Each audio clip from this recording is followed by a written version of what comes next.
Welcome to Golden Black Live, our October 16th version. And Brian Neubert and Eric Hunter Jr. join me for the segment one. I want to thank our sponsors.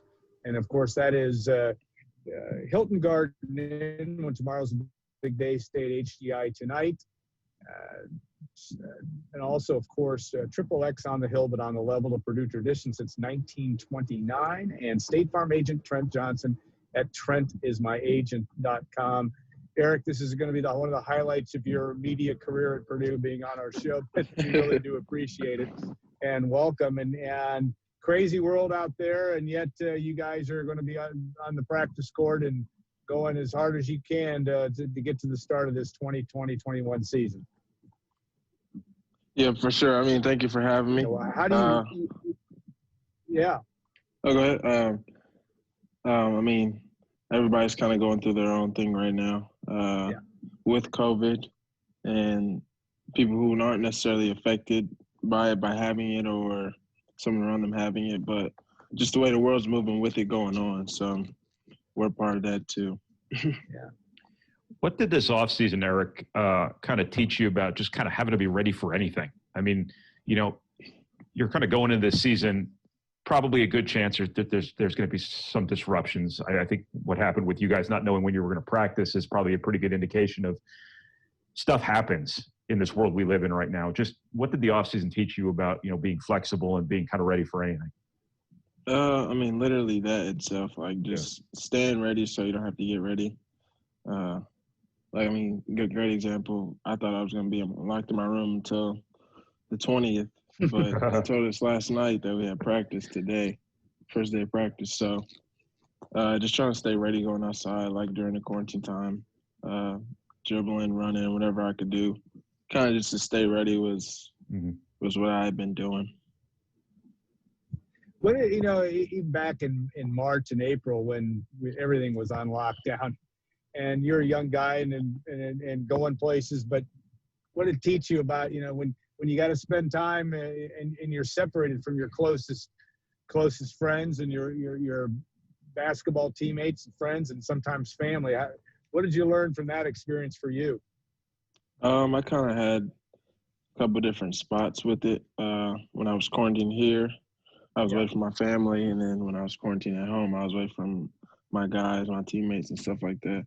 So you kind of see both sides of it, and I mean, you realize how important like just interacting with people are like to your day, and COVID kind of just like takes away from it, and like even when you can talk to people, you still are looking through a mask, so it's still taken from your day-to-day, like your actions and stuff you do. What did you do in quarantine? How did you keep busy when you had to do it? I mean, you still got your phone and stuff, right? Both.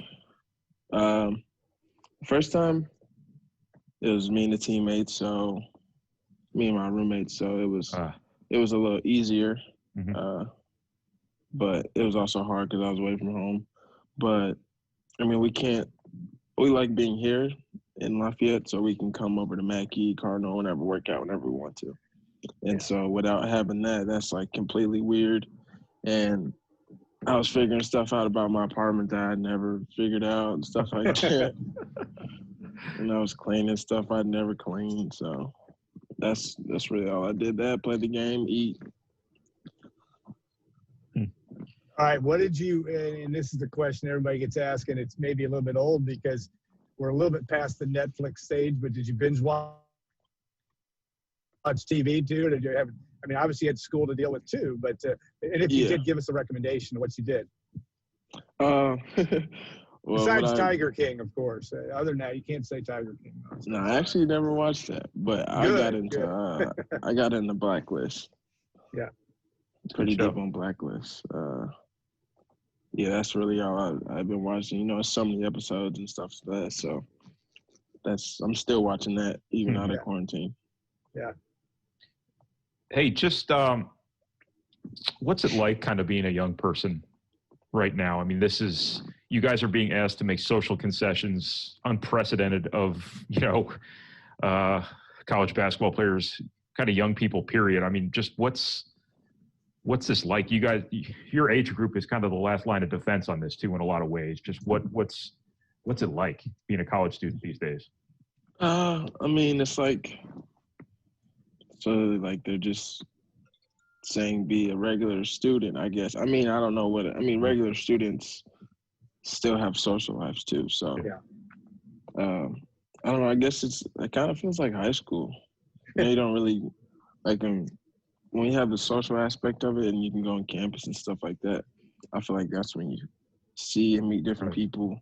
And like this year, I haven't met half the people that I met over my last 2 years here. Right. Yeah. You know, obviously it's been a spring, summer, and fall of social unrest. Black Lives Matter has been something that's been is a part of your life and a lot of your teammates' life. Tell us a little bit about that experience and how, you know, your teammates have embraced that and how you've embraced it in terms of your experience. Yeah, our team, we kind of got it at a good point where when we were in quarantine, we were able to kind of sit back and watch and kind of just learn. Because I know some guys, even myself, there's some stuff that I was still learning about, the movement, about kind of what's going on in the world.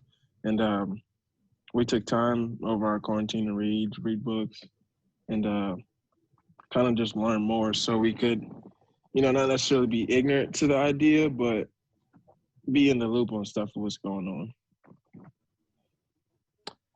Well, basketball perspective, just you guys have had some practices here, obviously, before you started formal practice. Just what's different now, you feel like?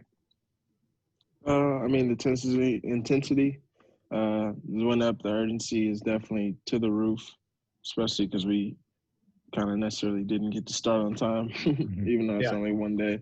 But, everything's still urgent with us. We still have the same goals. We still want to get the same stuff done.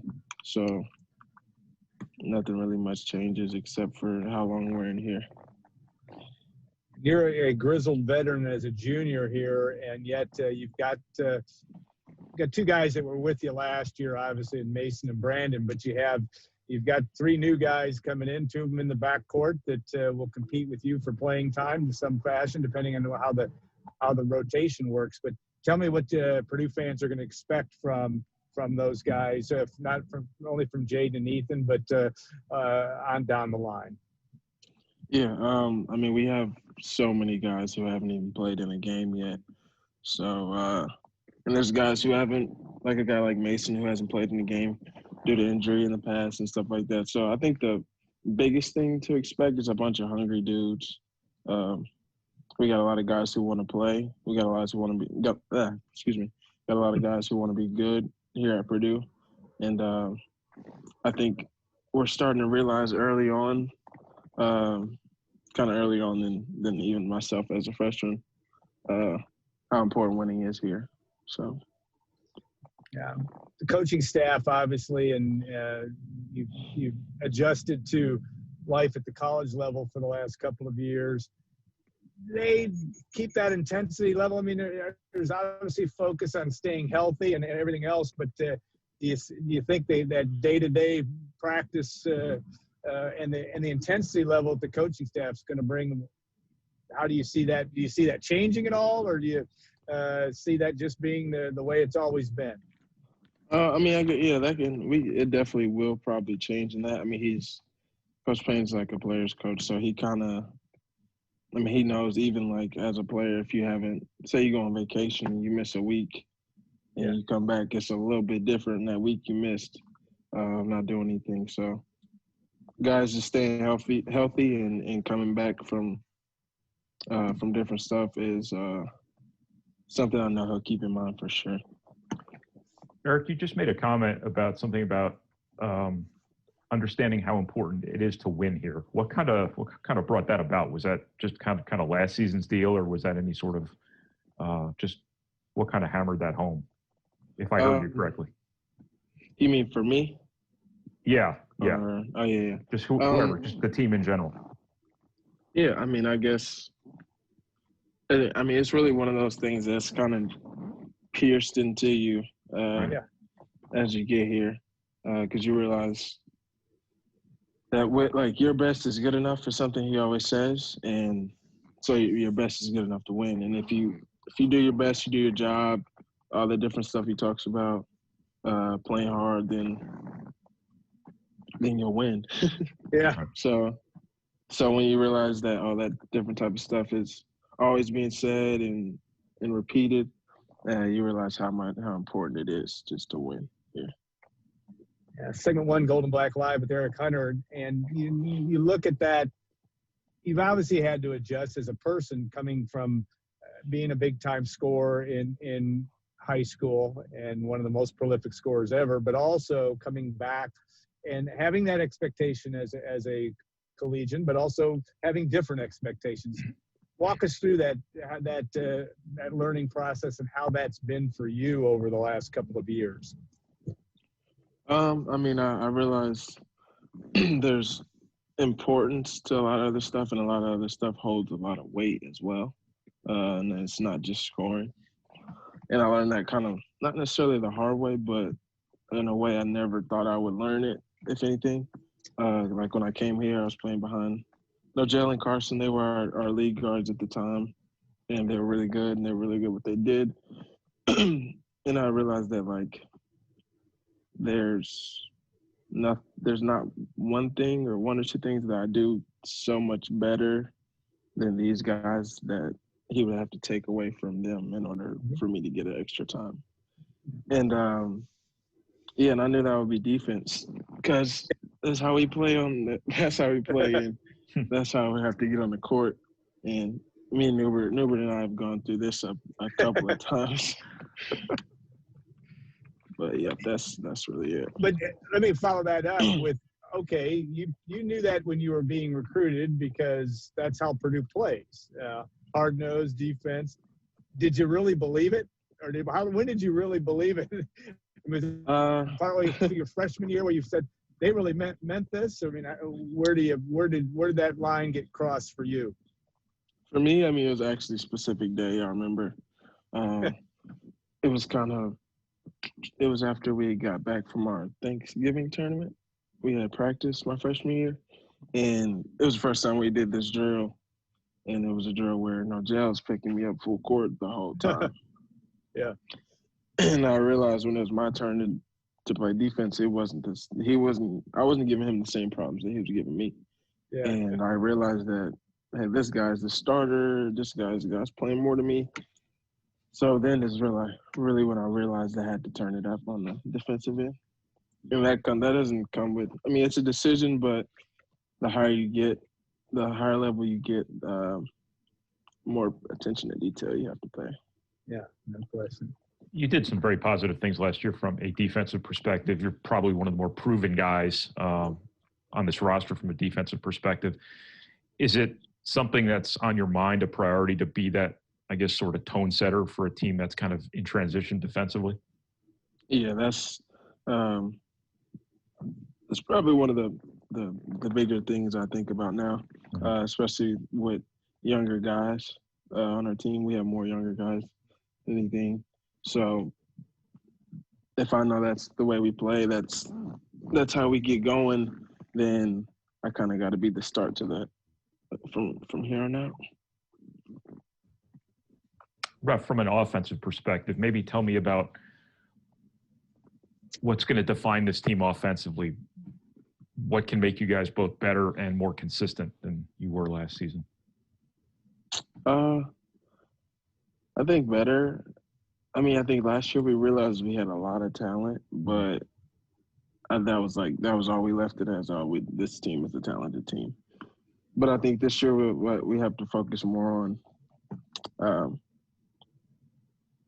being more efficient and being able to guys working on their games at all times, being able to hit shots. That's one thing we weren't really good at, and that's really one of the things that we've always been good at here, is just being able to make open shots whenever, like. So those are those feelers for us on offense, along with us running our sets, running our offense, and playing how we play. It seems like the coaches want the guards to be aggressive. Last question I have for you. Well, go ahead.